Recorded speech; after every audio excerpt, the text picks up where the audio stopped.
The way we pay for things is changing. We no longer need to carry cash or cards to buy something at a store just because we're seeing an increase with mobile payments.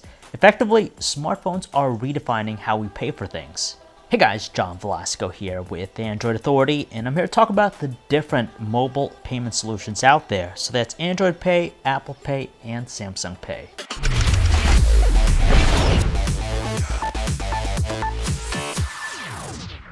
At the moment, there are three notable mobile payment systems dominating the scene. You could argue which of the three has the largest adoption rate, but it's clear that mobile payments are the future. Over on the Android side, two options are available, Android Pay and Samsung Pay, and on the other, we have Apple Pay. So let's start off with Google's mobile payment option. That's Android Pay. The premise is simple, and it's similar as well with the other solutions. You download the app if it isn't pre-installed already, then you use the camera to capture the information off your credit card, and that's ready to be used at payment terminals that have NFC. You just place the device near the terminal, and that's it. You'll get a notification about the transaction afterwards for your own record. Now, the great thing about it is that it has the largest support of devices, pretty much anything running Android 4.4 KitKat with NFC. The downside though is that it has the fewest supported banks, so you might not find yours. Just like Android Pay, Apple Pay leverages the NFC contact method to exchange information with POS systems.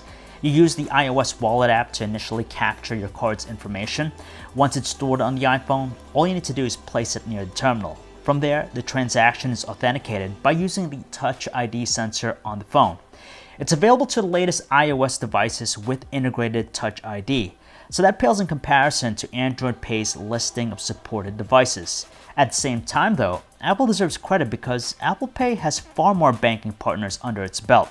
And oh yeah, it's available in more countries than Android or Samsung Pay. Speaking of Samsung Pay, it works on NFC terminals as well. Its one advantage is that it alternatively offers magnetic secure transmission, MST for short. Essentially, a magnetic coil embedded inside the Galaxy device generates a dynamic magnetic field, and that magnetic field effectively allows it to work with traditional card terminals. While it has an extensive list of supported banks and retailers, it can't be used for purchases in apps. On top of that, the supported devices are limited to recent Galaxy smartphones. Still, I can't stress enough about its MST method, which makes it more likely to work in places we go every day. Even though we're seeing this increase in adoption, the biggest question we have to ask ourselves is whether they can be our sole source for payments. And that's the thing, they can't. Samsung and Apple Pay are no doubt leading the way at this moment, but they still don't have the same success rate we get from our traditional cards. For example, restaurants and gas stations in particular seem to be places where mobile payments don't have any presence in. Terminals that require you to insert your card, like an ATM, don't work with mobile payments at all. To sum it up, Apple Pay has the largest banking partners in the US, about 1,200 versus 133 with Samsung Pay and 41 with Android Pay. Apple Pay also has broader availability, 6 countries to be exact, whereas Android Pay is only available in the US, while Samsung Pay is established in the US and South Korea right now. Apple and Android Pay can be used in apps for payments, but Samsung Pay has the largest collection of retail partners, and with MST, it definitely will work at more payment terminals. There's still a lot of work needed in this space, but you can certainly expect broader adoption as these services continue to expand.